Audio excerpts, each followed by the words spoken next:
Bem-vindos a mais um 11 do 11 Goal Point com Óscar Botelho. Hoje é dia 10 de fevereiro de 2023 e isso quer dizer que é dia de preparar um 11 do 11 para publicarmos a cada dia 11 de cada mês com o Óscar.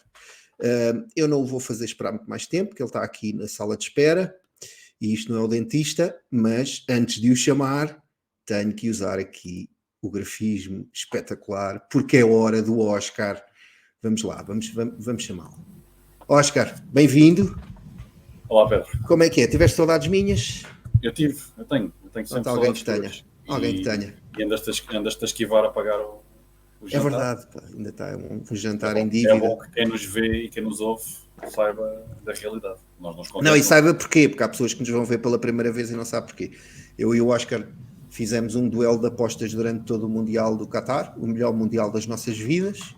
Concordámos ambos nisso. 27 diretos. Concordámos também, acertámos ambos no MVP do torneio, do melhor marcador do torneio, mas no mano a mano, jogo a jogo, o Óscar ganhou e eu estou-lhe a dever um jantar. E ainda por cima é um jantar vegetariano, portanto é duplo castigo. Para mim, para ele não, para mim.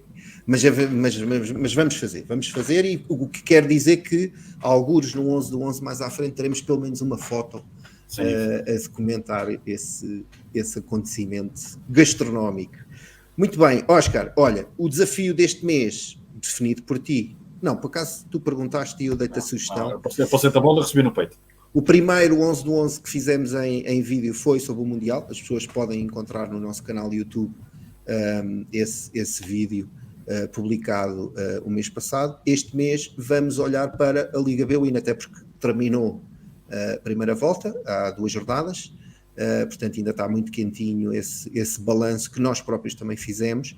Mas hoje vamos ter o teu 11 do 11. Explica lá às pessoas quais são, para quem viu pela primeira vez, as regras do teu 11 do 11. Portanto, isso é só para dizer que este certamente será o mais controverso, porque há muita gente que, tendo o cascolo e tendo emoções sobre estes jogadores, acaba por escolher um em função do outro, mas aqui o desafio é escolher apenas um jogador por cada clube, e daí essa nota, porque fica mais complicado de montar o puzzle, e portanto, ao longo do 11 titular, irei falar também dos outros que não estão escolhidos, dos 4 grandes, e como é óbvio, dar menções honrosas a todos os jogadores que vão passeando muito talento nos relevados portugueses.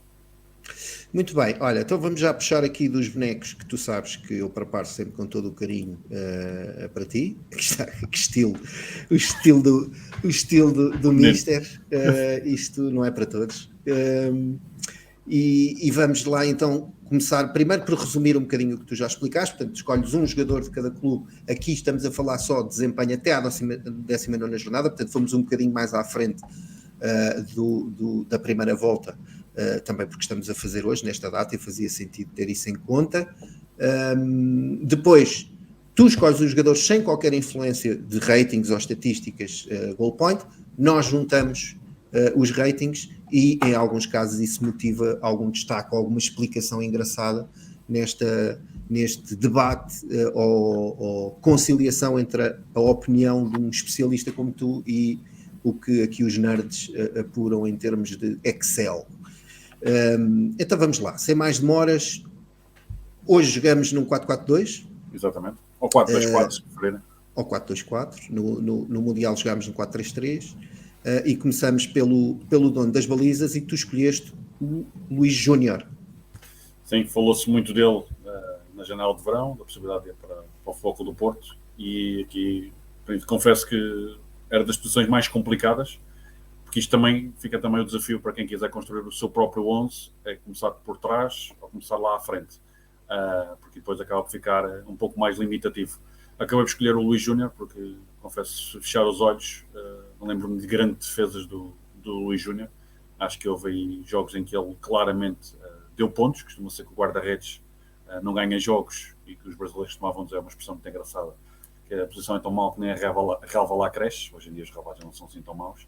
E o Luís Júnior é, sem dúvida, para mim, um dos grandes guarda-redes da nossa liga. Há muitos e bons, e portanto vou já dar aqui outros nomes que podia estar perfeitamente, mas não estão devido a outros colegas: o Bodic do Vizela, o Nakamura do Portimonense, o Paulo Vitor e o teu próprio Kritschuk, se eu tivesse de escolher um dos 4 grandes, o meu guarda-redes seria o Diogo Costa.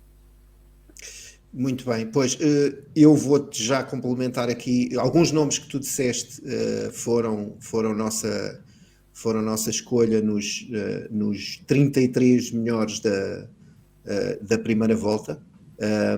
O Nakamura ficou à cabeça, depois acompanhado pelo Paulo Vítor e pelo Batista do Casa Pia. Isso é uma curiosidade, temos 2 Batistas com ratings iguais neste momento. Eu ia colocar isso, mas não tive tempo de publicar essa estatística, mas é engraçado. O Kritschuk é engraçado porque o Kritschuk, sempre que cá passou, tem estatísticas extraordinárias. E é um guarda-redes que me faz alguma impressão que não tenha tido um trajeto mais ascendente. Parece que há ali um patamar que ele não passa, apesar de ter chegado ao Braga, não é? Eu acho que é a posição mais delicada para uma carreira, porque não há adaptação, como nós sabemos, e é preciso muitas vezes escolher-se o clube ideal, porque cá está, se chegares e estiver ocupada a baliza, é muito difícil de mudares, e o Kritschuk, acho que, sem dúvida, até mesmo por essas passagens que tem por Portugal e não só, acaba por ser claramente um guarda-redes para outros voos. O Kritschuk já tem 6 golos evitados naquela estatística que eu costumo partilhar contigo. A diferença entre defesas e expected saves, já tem 6 golos evitados. Aqui o nosso rapaz Luís Júnior, e convém destacar o rapaz porque ele ainda só tem 22 anos, portanto é um guarda-redes com muita margem de evolução, tem coisas positivas e negativas do ponto de vista estatístico, e isto às vezes importa ver, porque uma coisa é olharmos para os dados da época inteira, outra coisa é analisarmos períodos específicos, e por exemplo o Famalicão nesta fase está numa fase melhor, e isso também envolve o Luís Júnior. Aliás, temos aqui, eu escolhi um cartão de melhor em campo de um jogo recente dele, em que só nesse jogo ele evitou o equivalente a 2 golos certos, com a dificuldade das defesas que realizou, mas ele no balanço total deve 2 golos à equipa, precisamente o mesmo, aquele 1,8 golos menos 1,8 golos evitados, quer dizer que o treinador pode lá chegar e dizer ao meu amigo, ainda me estás a dever 2 golos. Ou os colegas, se os colegas estiverem a ver este vídeo, logo que estás a arranjar no balneário.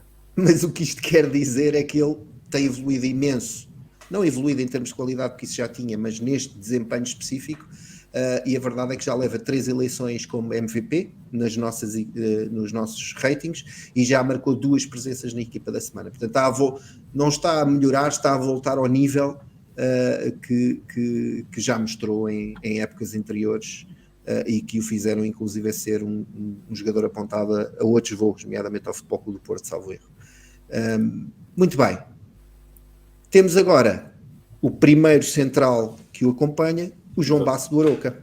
Que, como qualquer equipa, precisa de um bom parceiro, e portanto o João Basso naturalmente beneficia das parcerias que vai tendo no Arouca, com o Opoku, com o Galovic, ou mesmo com o Rafael Fernandes, e o João acaba por ser o pilar da defesa do Arouca, e aqui destacar a campanha que o Arouca fez chegando à Final Four da Taça da Liga, e é ele o capitão de equipa, e tem essa vertente também de marcar alguns golos pelo meio, e é aquele centralão que acaba por ter lugar e ser o grande representante da equipa do Arouca. O João Basso, isto não é novidade porque ele já trazia essa característica desde que chegou, é um dos 3 centrais com mais ações para gol, portanto, ou golos ou assistências, 4, e a par do Sassou e do Vitória do Chaves. E esse é um ponto importante e que também contribui para algo que vamos ver à frente. Vamos mostrar o colega dele ali no eixo defensivo primeiro, e depois vamos comparar os dois a nível estatístico, que é o contributo ofensivo que ele oferece, sendo que ele também é um marcador de grandes penalidades. Tu escolheste o menino Bamba, de apenas 20 anos, do Vitória. Sim, aqui escolhi por vários motivos. Primeiro, que há um impacto de ver estes jogadores ao vivo e ver na televisão. Já tive o privilégio de ver ambos e comentar ambos ao vivo, e o Bamba impressionou-me pela tranquilidade com que joga, e aqui beneficia, cá está, do facto de jogar com 3 defesas centrais. Ele normalmente é o central do meio, tem o André Amar normalmente à direita e o Villanueva na esquerda. Pode jogar também como médio defensivo, e acho que é um dos grandes talentos do nosso futebol. Como qualquer bom jogador, tem os seus deslizes, tem as suas falhas, está com uma grande margem de progressão ainda, mas aqui é sem dúvida um destaque para alguns que possam estar desatentos. É um dos belíssimos jogadores da nossa liga e sabemos que estão muitos ao mais alto nível no futebol mundial, que a rampa de lançamento foi aqui a nossa liga portuguesa, e o Bamba acho que vai nesse seguimento. Aliás, o Bamba já, segundo as informações que saíram e as próprias publicações dos jogadores, quis muito sair já nesta janela de transferências, nomeadamente para a Dinamarca, apesar de também ter ofertas, salvo erro, da Itália, o seu país de nascimento. E já foi várias vezes chamado à seleção pelo Mancini para treinar. E deixa-me só, antes de aqui, menções honrosas naturalmente para o João Nunes, para o Tomás Araújo, Bruno Wilson, o Abascal, já falaste do Sassou também, e do Estoril de Vitória, e do Filipe Relvas do Portimonense. Há pouco falei, portanto, se tivesses que escolher os 2 melhores centrais dos 4, seria o Pepe e o Otamendi. Tu referiste vários jogadores que a nível estatístico também confirmam esse destaque justo. Eu posso partilhar contigo que os nossos eleitos, o João Nunes fazia parte dos nossos 33 melhores, ali nos centrais. Outro era o Bruno Wilson também. O Niakate, aquisição do Braga este ano, também surge, aliás, surge em grande destaque ao lado do António Silva, como os 2 melhores ratings a centrais, e 2 jogadores jovens, e que foram apostas pela primeira vez esta época, o que também, até porque fazem os 2 partes das 10 maiores revelações goal point da primeira volta. Portanto, aqui neste setor temos muitas novidades e agradáveis surpresas, sendo que o Bamba, veremos se cá continua. Eu ia-te fazer só uma pergunta, porque li isso e encontrei essa informação, que o Bamba está a jogar nesta posição adaptado, ou seja, ele jogava médio defensivo. Exatamente. O que ainda valoriza mais o desempenho que está a ter. Não? Sim, isso também explica também a forma de jogar dele, porque ele tem essa capacidade, muitas vezes, quando é pressionado ali na primeira fase de construção, ele tem essa facilidade em sair a jogar, jogando claramente também no risco, mas pode jogar nas duas, e acho que para ele beneficia muito o facto de ter esse registro de 3 centrais, porque lhe permite também adiantar-se um pouco ao nível da posse quando a equipa recupera a mesma. E a outra questão que eu acho que para ele vai ser essencial se especializar, e o facto de cada vez mais haver equipas a jogar com 3 centrais, acho que pode beneficiar muito para a carreira dele. Muito bem. Passamos aqui muito rapidamente os dados de ambos os jogadores na Liga até agora e damos um salto para o lateral direito, que já se despediu da nossa Liga. Este aqui é muito fácil. Acho que basta só tentar recuar no tempo, e nós fizemos isso muitas vezes durante o Mundial e gostamos de ir ao baú das memórias. Eu acho que nas últimas décadas, ou neste século, para não ir mais atrás, é o lateral com mais impacto na forma de jogar numa equipa. E, portanto, acho que com isto digo tudo, é talvez o lateral mais imponente da Liga Portuguesa deste século, e daí tanta gente falar dele. Portanto, aqui, apesar de já ter saído, teria que ser o Porro e mais 10. Muito bem, mas sabes que eu tive, agora quando ele saiu, estive a revisitar um bocadinho o que é que foram as primeiras exibições dele, e acho que o que eu vi no desempenho dele quando chegou e aquele com que sai, e que teve na maior parte do tempo da permanência, porque acho que a evolução dele foi muito rápida, sublinha muito o agradecimento que ele próprio deve ter ao Ruben Amorim, porque o crescimento que ele teve como jogador foi brutal. Aliás, o próprio desempenho dele em Espanha, pelo Valladolid e pelo Granada, antes de vir para o Sporting, não pronunciavam obviamente qualidade, mas não pronunciavam os jogadores, sobretudo no ponto de vista ofensivo, que ele veio, e lá está, a questão do sistema também que tu estavas a falar, da quantidade de equipas que agora jogam com laterais projetados quase extremos, e que ele interpretou na perfeição. Ele sai da nossa liga como... Diz. Não, a questão, antigamente não havia tantas ferramentas para observar, e contratava-se muitos dos jogadores que observavam ao vivo, e acho que o facto de ele ter feito também esses 2 jogos frente ao Tottenham, na Liga dos Campeões, um grupo que jogavam todos na mesma tática, acaba por também potenciar esse interesse dos Spurs. Isso é um fator engraçado que tu sublinhas, porque também todos acreditamos que isso também aconteceu com o Darwin. O que não deixa de ser paradoxal numa era em que se fala de tanto scouting e tanta informação e às vezes tanta coisa para olhar e tanta ferramenta, e depois vemos estes casos em que pelo menos desconfiamos que a velha tradição imperou, que é a velha tradição que levou, por exemplo, o Cristiano Ronaldo para o Manchester United, que é: quem é este rapazinho, melhor é levá-lo já.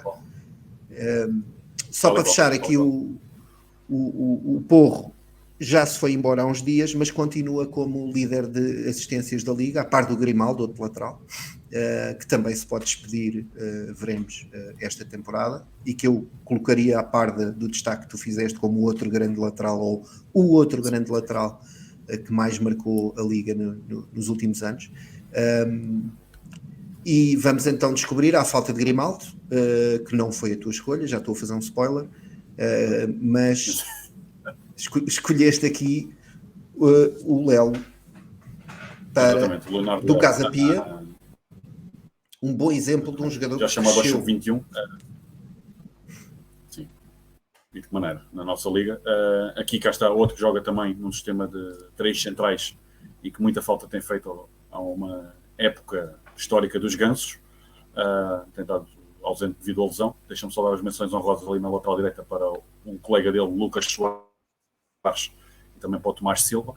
Relativamente à esquerda, acho que o Lelo é um dos laterais mais consistentes do nosso futebol, e acaba por estar perante uma equipa que tem uma grande solidez defensiva, e o Lelo é muito eficaz a atacar e defender, e cá está, e coloca de fora do 11 Ricardo Batista, como já falámos, do João Nunes, e principalmente aquele que eu queria colocar como lateral esquerdo, que era o Grimaldo, mas vou colocar outro benfiquista no 11, antes de devolver a bola. Portanto, as menções honrosas para esta posição é para o Mangas e para o Bruno, ambos jogadores da Boa Vista. Muito bem. Só esclarecer aqui neste apanhado do Leonardo Lelo que, em primeiro lugar, este cartão, este Stats Card, é do jogo em que ele foi eleito MVP. Aconteceu só uma vez, mas não só foi eleito MVP, como integrou a equipa da semana, na vitória fora, que foi uma imagem de marca. Agora o Casa Pia está numa fase um bocadinho menos fulgurante, mas foi uma equipa que se destacou mais pelas vitórias fora do que em casa, e foi assim que construiu o seu estatuto de equipa sensação da Liga até agora. E o Lelo não marcou 4 autogolos. O Lelo tem 4 ações para golo, 2 neste jogo, um golo e uma assistência, mas não tem 4 autogolos, e desejamos que não venha a somar nenhum, porque não desejamos isso a ninguém. Depois saltamos para o miolo, portanto vamos agora para aquilo que será o médio de características mais defensivas do teu 11, que é o nosso Makuta, do Boa Vista. Exato. Que ainda esta semana fez uma assistência para o gol do Youssoufa, que infelizmente vou deixar de fora, não vou já ser spoiler, porque o Youssoufa não será ponta de lança, e é um dos jogadores que mais me agrada, e que também confesso me estranho como é que ainda está no Boa Vista, com todo o respeito a Luzes atrasados. Acredito que as lesões condicionaram muito dessa projeção, mas acho que é um avançado fantástico. Relativamente ao Makuta, até à última hora tinha o Sebastián Pérez, colega dele, ali naquela posição. Podia também ter o Vítor Carvalho, do Gil Vicente. Aquele que para mim, dos 4, é o melhor médio defensivo, que é o Al-Musrati, mas acabei por colocar o Makuta, que acho que tem potencial para se poder catapultar no nosso futebol, porque consegue jogar nessas duas posições, ou seja, ser o médio mais defensivo, entre aspas, um 8, ou inclusivamente até jogar num trio para dar essa profundidade para chegar ao último terço. Tu destacaste uma assistência, ele tem 2 na Liga. É dos jogadores que tu escolheste até agora, tirando o Basso, o mais velho, entre aspas, mas eles são todos muito novos. O Makuta tem 25, e é um jogador que passou pelo Braga, certo? Mas não se afirmou. Aquelas apostas que o Braga faz ainda para a equipa B, já tinha jogado no Covilhã, portanto não é propriamente um recém-chegado ao futebol português, e já teve jogos de importância capital no Boa Vista, mas há vários casos desses que tu referes, e bem, de jogadores que, por exemplo, o Samu que nós já iremos falar, estou a fazer outro spoiler, mas vai ser já o salto a seguir. Quando vi o valor de mercado dele, fiquei parvo. Como é que é possível? Inferior a 1 milhão. São coisas difíceis de compreender, mas pronto, já falámos nele, aqui está ele. O Samu, tu vais dar a tua opinião sobre ele. Eu posso já referir que este mês não ganhou por milésimas o jogador do mês a nível estatístico, o que só por si já confirma, e fez parte dos nossos 33 da primeira volta. Portanto, há aqui um jogador que não tem a visibilidade e os créditos que merecia. Sabia muita coisa do Samu, mas fiquei a saber através de ti o primeiro nome. Portanto, confesso que não sabia. E portanto é Samu, e portanto é sem dúvida um médio de grande profundidade, de grande influência na equipa do Vizela. Aí está ele, Fábio Samu, desconhecia por completo. E portanto é um jogador que tem essa intensidade, essa profundidade, tem capacidade de remate, de passe também, e portanto é um médio muito completo, normalmente a jogar num trio no Vizela, seja com o Guzo, seja com o Alex Mendes, Claudemir, e portanto é um jogador que sem dúvida tem mostrado todo o seu talento. Aqui nesta posição podia falar de outros jogadores como o Colombato ou o Yusuf do Famalicão, o Tiago Silva do Vitória de Guimarães ou o Guga. Relativamente aos 4, naturalmente tinha que falar de Enzo Fernandes, que também poderia estar nesta posição. Muito bem, vamos já ao próximo destaque, salvo erro, se eu estiver a fazer bem as contas, é o jogador de maior rating deste 11, e aí está ele, João Mário, a viver uma época absolutamente incrível, apesar de estarmos a fazer isto na ressaca de uma eliminação do Benfica da Taça de Portugal. Isso não invalida de todo o ano incrível que o João Mário está a ter no Benfica. Sim, há pouco estávamos a falar de treinadores. Para alguém brilhar como jogador tem que ter essa relação, e há um antes e um depois de Roger Schmidt na carreira de João Mário. Está a fazer de longe a melhor época, e ainda falta tanto para ver, a jogar bem mais adiantado no terreno, onde podia jogar também ali na posição interior e mais recuada. Eu ainda, quando comecei a fazer o desenho, ainda coloquei ali para ver se conseguia pôr outros tipos de jogadores à frente, e cá está. Isto faz com que deixe de fora Grimaldo, Otamendi, o próprio Gonçalo Ramos, e portanto aqui acho que o João Mário tinha que ter lugar neste 11, a jogar a partir da direita, porque também tem desequilibrado muito a partir da esquerda, e portanto era João Mário sim ou sim nesta equipe. É curioso, apesar do João Mário, eu por acaso tive a felicidade de ver o João Mário despontar todos os dias, porque estava no Sporting nessa altura, na equipa B do Sporting, primeiro no Sub-19 e depois na equipa B, e ele jogava como número 10, digamos assim, clássico, mas é curioso ver já nesta fase de maturidade e de 100% no escalão sénior, que as melhores épocas que ele teve a nível estatístico são esta, a jogar até mais pela esquerda, mas pronto, a resolver um problema que já vamos abordar, que o Benfica não conseguiu resolver no mercado no início da época, e muito bem.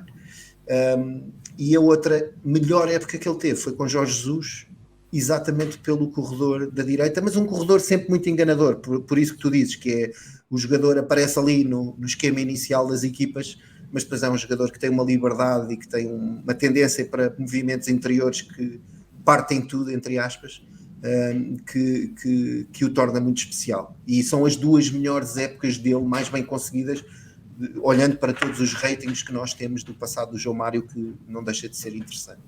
E tinha essa curiosidade para ver também onde é que vai jogar na seleção de Roberto Martínez, porque estará certamente nessas convocatórias.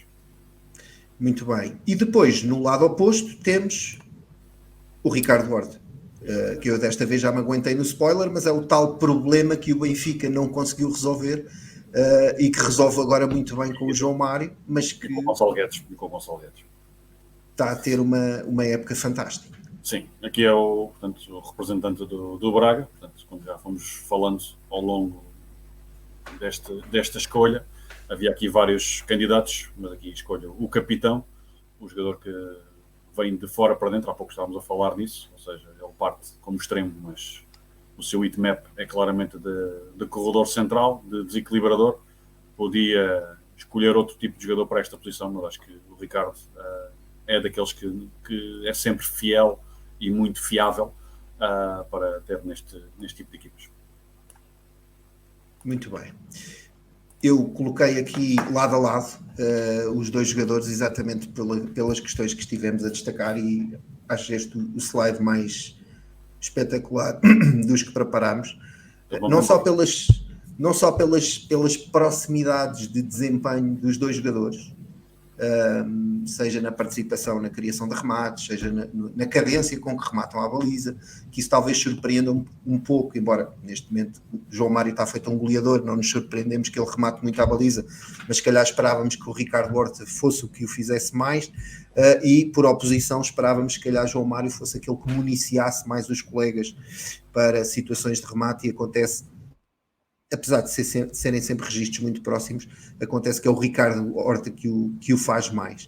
De resto, muito semelhantes no desempenho, no sucesso, na produção ofensiva e até nas presenças nos nossos prémios, seja em eleições como Homem do Jogo, seja em presenças da equipa da semana. Temos aqui duas das figuras centrais da Liga até agora, sendo que o Ricardo Horta talvez surpreenda alguns teóricos que previam que o jogador se fosse abaixo esta época, depois da novela do verão, mas ele deu uma resposta que eu acho que só confirma ainda mais a estranheza de um jogador destes ainda não ter-se dado novo salto, porque de facto um jogador que atravessa o que ele atravessou no verão e mesmo assim protagoniza a época que vem assinando, é de facto um campeão.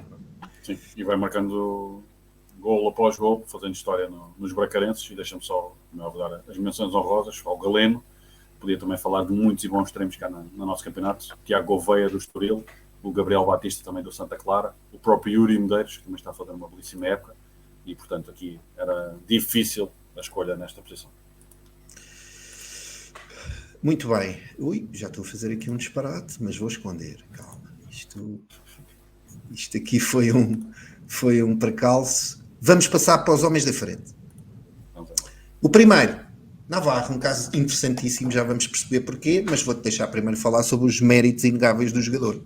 Sim, que é daqueles nomes que vai confirmando que muitas vezes convém vir até à nossa liga para poder brilhar, e é sem dúvida um goleador nato. Escolhi jogar em 4-2-4, se jogasse se calhar em 4-2-3-1 ou 4-3-3, teria outros médios ali naquela posição. Deixa-me destacar o Francisco Geraldo e também o João Carvalho, ambos do Estoril Praia. E relativamente ao Fran Navarro, é aquele avançado que, daí se ter falado tanto, inclusivamente agora já nos últimos dias da janela, ou nas últimas horas, inclusivamente, porque houve ali quase um jogo de xadrez, porque acho que foi apontado aos 4. Pelo menos eu li notícias que podia jogar em qualquer uma das 4 principais equipas em Portugal. Porque é um número 9 que em Espanha estava muito escondido, muito desaproveitado, e acho que, sem dúvida, é um dos grandes avançados do futebol português, porque consegue conjugar aquilo que para mim é o mais difícil, que é jogar em ataque organizado, como o Gil Vicente às vezes faz, ou até em contra-ataques e ataques rápidos. E consegue fazer aquilo que é muito difícil também, que é jogar sozinho na frente, mas acho que tem complementaridade para jogar depois com quem lhe vai fazer companhia. Muito bem. Aqui surge o caso mais polémico na comparação entre o destaque que, de forma alguma, eu diria que é injusto que o Navarro tem, com os dados estatísticos. Depois as pessoas estão a olhar para aquele rating e estão a dizer, mas estes tipos estão malucos, como é que o Navarro só tem 5,46? Mas isso tem explicação. E a explicação não diz tudo, obviamente, sobre a forma de jogar do Navarro, mas também talvez nos diga, ao contrário de outros casos que já falámos aqui, porque é que o Navarro ainda não foi capturado, digamos assim, com a rapidez que nós imaginávamos. Porque, de facto, o estatuto dele de goleador é comprovado pelos números, não há nada a dizer nesse capítulo, embora se deva dizer também que ele é marcador de grandes penalidades, isso também tem contribuição, mas é um jogador que mostra uma cadência de golo atípica no nível de equipa que representa, mas depois tem alguns fatores que contribuem para que ele tenha este rating surpreendente, nomeadamente o facto de, neste momento, ser o jogador da Liga que lidera as ocasiões flagrantes perdidas, portanto, ocasiões de golo frente a frente ao guarda-redes ou à baliza, mesmo sem guarda-redes, com 16 golos já perdidos nessas situações, o que é natural em avançados que têm muitas ocasiões de golos, mas, por exemplo, posso dizer que o Taremi, tendo o mesmo número de golos, só desperdiçou 6 dessas ocasiões. Portanto, aqui percebemos que esse fator tem influência. Depois há um jogador, outros indicadores que ele tem, e aqui decidi compará-lo com o Dabag, um jogador menos falado, mas que também, e que jogou menos minutos, mas que tem um desempenho muito interessante, que é também a contribuição para ocasiões dos outros colegas. E aí o Navarro não se destaca, ele é um lobo que caça ao golo, não necessariamente um daqueles avançados que cria para os colegas também criarem, e depois isso obviamente penaliza um pouco, por vezes aqui, ou melhor, como ele não tem essa muleta, expõe mais o tal desperdício de golos a nível estatístico, mas isso não evita, obviamente, nem desmerece o interesse que o jogador tem, bem pelo contrário, e acho que é uma questão de tempo, não foi agora nesta janela, há de ser na próxima que o Navarro segue para outros voos, digamos assim. E para o lado de Navarro, escolheste, aqui sem grande surpresa, Sim. Taremito. Exatamente. Deixa de fora Otávio, que está nessa lista, e para dizer todos os nomes que tinha aqui para arriscar, aqui, para não me esquecer de nenhum, naturalmente, o Pedro Gonçalves é encostado devido à época do Pedro Porro, e o Samu também encosta ao Osmaites, por isso eu todas as escolhas para a ponta de lança. Taremi, que acho que os números que o fez no Mundial fala por si, nomeadamente uma aposta que tu tanto celebraste, e portanto acho que é Foi com uma bola destas, olha, foi com uma bola destas que ele... Olha. Ai, já estou a partir tudo. Com a alegria já estou a partir. Foi Taremi. Mas mesmo assim perdeste. Aqui, sem dúvida, falar do Taremi, porque joga a partir da esquerda, joga sozinho na frente, joga acompanhado, e é um avançado na verdadeira acessão da palavra. Muito bem, olha, para fechar, eu coloquei o Taremi junto a outro avançado que não só tu não incluíste, mas tu, por razões muito mais compreensíveis, só podes escolher um jogador por equipa, mas que nós também não incluímos ou não colocámos no topo dos avançados dos nossos 33, e por vezes estes comparativos são bons para mostrar as diferenças, sendo que o Gonçalo Ramos é outro penalizado pelo fator que eu há pouco destaquei para o Navarro. Ou seja, se o Navarro lidera com 16 ocasiões flagrantes de golo perdidas, logo a seguir surge o Gonçalo Ramos com 15. Sendo que o caso do Gonçalo Ramos, eu, apesar de tudo, considero mais compreensível, porque também tem mais ocasiões, tem mais cadência a passar-lhe pelos pés para finalizar. Ele remata mais do que o Taremi, como podemos ver aí, mas depois falta o resto. O Taremi não é só golo, é também criação, é desequilíbrio, é um jogador que sabe partir de trás. Aliás, o heatmap dele da época passada colocava-o até mais descaído pela esquerda do que propriamente na área. Então é um jogador com uma utilidade que apoia defensivamente, como se consegue ver nesses dados, e é por isso que tem tanto destaque, apesar de ter um número de golos idêntico ao Gonçalo Ramos. E é de facto um jogador que eu diria também já está a entrar para essa galeria das grandes figuras da Liga Portuguesa, até porque não chegou diretamente para o Porto, chegou para o Rio Ave, não é? Portanto já tem uma história que contar muito, muito interessante. Muito bem, olha, eu agora vou tentar fazer o passo de magia que há pouco ia fazer e que não saiu magia nenhuma, porque te queria mostrar os nossos 33. Vamos ver se eu consigo fazer agora como deve ser. Acho que sim. E aqui temos os 33 melhores da primeira volta da Goal Point, onde encontramos vários nomes por ti destacados e outros que destacaste como menções honrosas.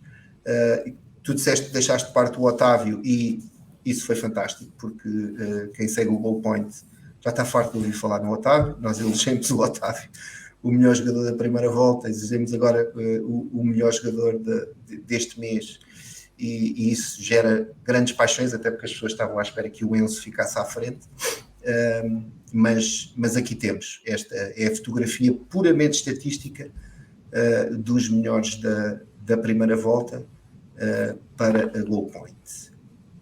Não sei se queres comentar alguma coisa. Não, eu já tenho, está limpinho. Já disse o que tinha a dizer. Está limpinho. Está feito. Muito bem, olha, está feito mais um 11 do 11 com Óscar Botelho. Foi um prazer. Agora vamos pensar um bocadinho qual é que será o tema do próximo mês, mas as pessoas ficam a saber que todos os dias 11, faça chuva ou faça sol, eu junto-me ao Óscar para ele fazer as escolhas dele e complementar com os nossos ratings. Havemos de fazer mais coisas, certamente, além disto, muito em breve, porque gostamos de fazer vídeos em conjunto, e o Óscar em particular gosta de me ganhar apostas, e portanto isto é uma questão de tempo até nos verem mais vezes. Obrigado a todos os que viram o vídeo, obrigado a ti, Óscar, pela parceria fantástica. Bons, não se esqueçam de vou puxar aqui um bannerzinho que não mostrei desta vez. Podem seguir o Óscar no Twitter e no Instagram, e podem também, obviamente, ouvi-lo na TSF, em relatos da Liga Portuguesa e competições europeias, e podem te ouvir também na Eleven. Agora vamos fazer uma promo. Não sei se vais fazer jogos este fim de semana, mas vais, sim, senhor. Então, se calhar, as pessoas vão te poder ouvir, inclusive, em sinal aberto, porque a Eleven vai estar em sinal aberto este fim de semana. É bar aberto. E pronto. Bar aberto durante todo o fim de semana. Dia 11, precisamente, estamos aqui a falar, e dia 12. Muito bem. Então, até à próxima. Obrigado a todos e um grande abraço para ti, Óscar. Um abraço.